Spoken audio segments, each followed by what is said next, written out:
හරි අපි යම් 1981 35 වෙනි ගැල්ලුවට. හරි මේක වස්තුවක් පොළොව මත දී බර දීලා දිනවා මං ලියාගන්න Earth එකේ. පොළොව මතදී මෙයාගේ බර නිව්ටන් 100යි.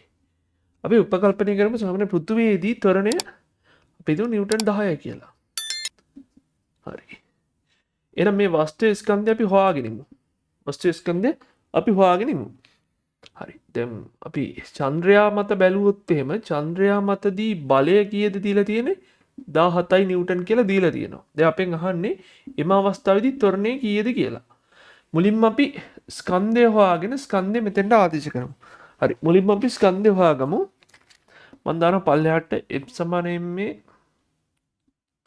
f කීයද 100යි. m වැඩි කිරීම a m සමානයි නිව්ටන් m සමානයි කිලෝ 10යි. කිලෝ 10යි. එහෙනම් මේක ස්කන්ධය කිලෝ 10යි. එහෙනම් කිලෝ 10ක වස්තුවක් මත නිව්ටන් 17ක් ක්‍රියා කරද්දී එයා මත ඇති වෙන ත්වරණ කීයද කියලා බලන්න ඕනේ. එහෙනම් අපි බලමු චන්ද්‍රයාට f සමාන m දාලා චන්ද්‍රයාගේදී කිලෝග්‍රෑම් 10ට f සමාන m දාලා බලමු. හරි. ඒ අවස්ථාවේදී ක්‍රියා කරන බලය නිව්ටන් 17යි ස්කන්ධය 10යි වැඩි කිරීම a.